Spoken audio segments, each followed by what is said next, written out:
What is the number one change you want to see in college football in 2025? This is the College Countdown. I am your host, Josh Neighbors, here on the Rogue Media Networks. Thanks for watching the show.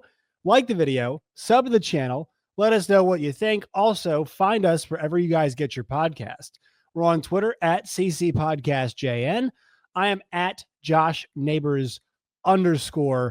That's where you guys can find the show. That's where you guys can answer our question of the day.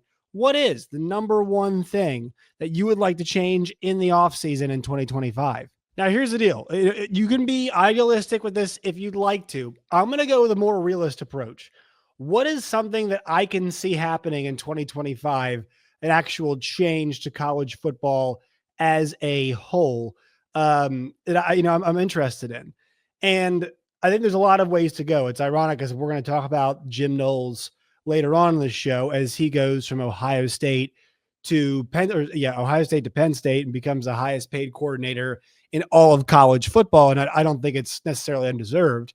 He's a fantastic coordinator and has done a great job at a variety of places. But to me, the big thing is I want to see teams, I want to see programs manage their money better. And what I mean by that is this.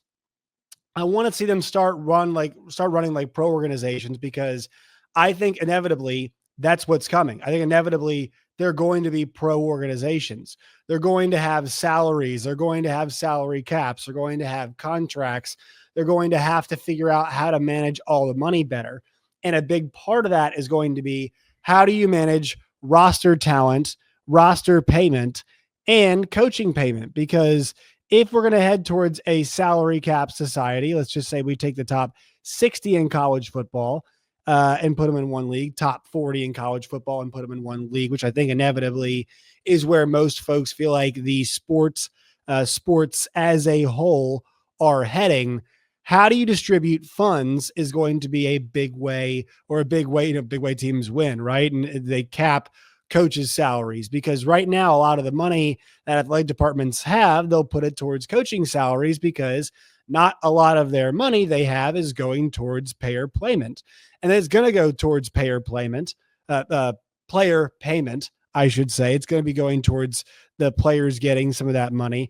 So how are they able to manage that? And I think the teams that have already hired on GMs are going to be the best at that. But I want to see those coaching salaries come down, because that money's got to go elsewhere, right? That's the big thing, is you can't just pay coaches an obscene amount of money, unless you've got the funds to do it. So I think that's one tangible change. I think the other argument you could make is if you want to go with a college football playoff argument, and I'm not for this because I want to give something 2 years before I pull a plug or make a major change. But the one thing I want to see is, I would like to see maybe potentially the college football playoff go away from the automatic bids, away from giving the automatic bids 1 through 5, 1 through 4, those seeds. If you feel like they earn it, yes. But if you're going to have a CFP ranking, I don't think you should use the AQs just to get it and seed them 1 through 4. They're not really 1 through 4. They're where they're ranked. But, that's what I would do. So, I would slot them based off of actually where they're ranked. If ASU is 12, make them a 12 seed. If Boise State is 11, make them the 11, whatever it is. But you can have the automatic qualifiers. I just think that they should be slotted where they're ranked in order. I think it's important to include other teams. I think it makes the sport more fun. ASU was 4th and 13 from beating Texas this year. TCU beat Michigan wire to wire, the year Michigan won a national championship. So I think there is substance there to the fact that, look, there's not a lot of Cinderellas in college sports, but Cinderella deserves a spot, or lesser teams deserve a spot in this college football playoff in this new era. And I don't want to see that go away. But I think it's fair to say where they are seated should be looked at. It should be adjusted, and I think it should be changed. That's the other thing. Another something that, I'm going just top 3 here. They could change the calendar now if they wanted to make sure that the college football playoff is not going so deep into pro football playoffs. And so it's not running later and later, because I thought the game last week was great, but it felt like it was missing hype around the national championship game. It felt like there was not as much juice going into that game as there normally is when it comes to the CFP, when it comes to how we are feeling about going into a college football playoff, championship game after the month-long CFP that we had. And think about it. We went to 12 teams, and we went from what is it? It was a week ago now tonight. We went from the 20th to the 20th. The entire season is what we went in the college football playoff, wire to wire.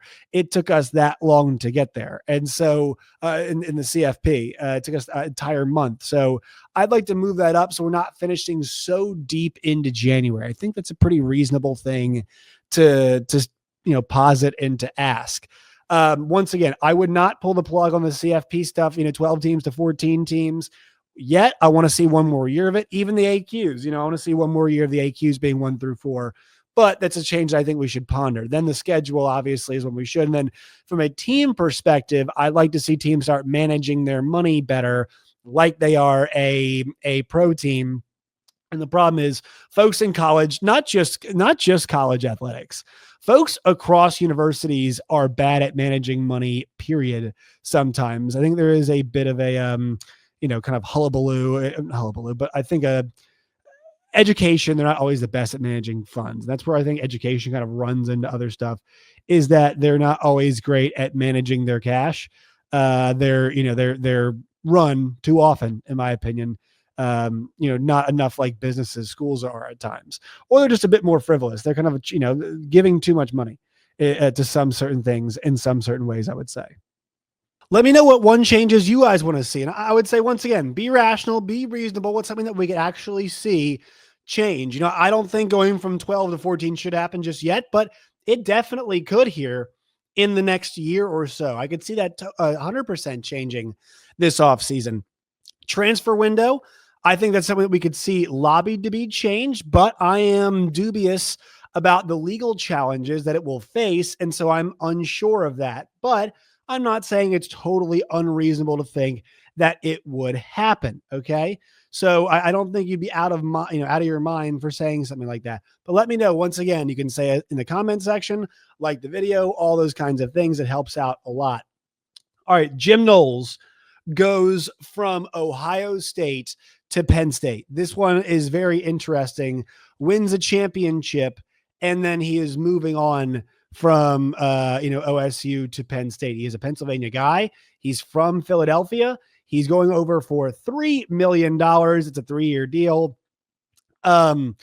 This is, I can't tell y'all enough. How great of news this is for Penn State. This is a guy, who's just had one head coaching stop, and that was at Cornell. So you really couldn't gauge how good of a actual coach he is.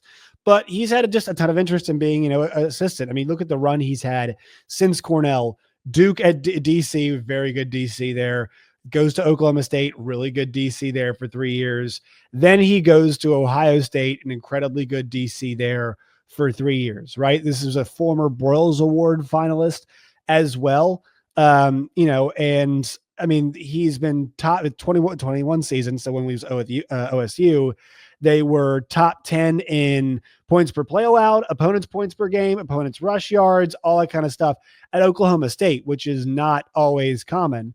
And then he's had an excellent defense. Now, great personnel at Ohio State, but still, you got to coach those guys to succeed. And they were rock solid the entire year. There wasn't a single game that you watched where it felt like things were getting sideways. Now, maybe the Oregon game at times it was, but things rarely got sideways for the Ohio State defense. And a lot of that has to do with the steady hand of Jim Knowles. I think this is a huge win for Penn State. I think it's a huge win for James Franklin, for a team that was really close to going to the national championship because of, some good scheduling and things and whatnot. They lost the 2 best teams they played in the roster or the schedule, maybe 3 best teams, Ohio State, Notre Dame, and then I'm trying to think who else, Oregon, right? 3 best teams they played on the schedule. But still, they beat Boise State and they beat SMU. And so because of that, they were able to get themselves there. And you got to find other edges to get yourself over the top. So having Andy Kotelnicki there helps you. Having Jim Knowles there helps you. Getting Drew Aller back helps you. Seeing what they do in the portal at wide receiver will help you. So they have all these areas in which they actually can improve and get themselves closer. And I think we're seeing them do that right now. So I'm all the way down with this Jim Knowles decision. I'm all the way down. I think it's an excellent choice by Penn State and by James Franklin and the brass there to pry him away from a rival too. Shows you how serious you are, but different challenge. Jim Knowles gets to go back home. It's all kind of copacetic for him. All right. Now we'll go over today's show. Make sure you follow me on Twitter at @JoshNeighbors_ at CC Podcast JN. Like the video, subscribe to the channel, and more. We'll catch you all mañana.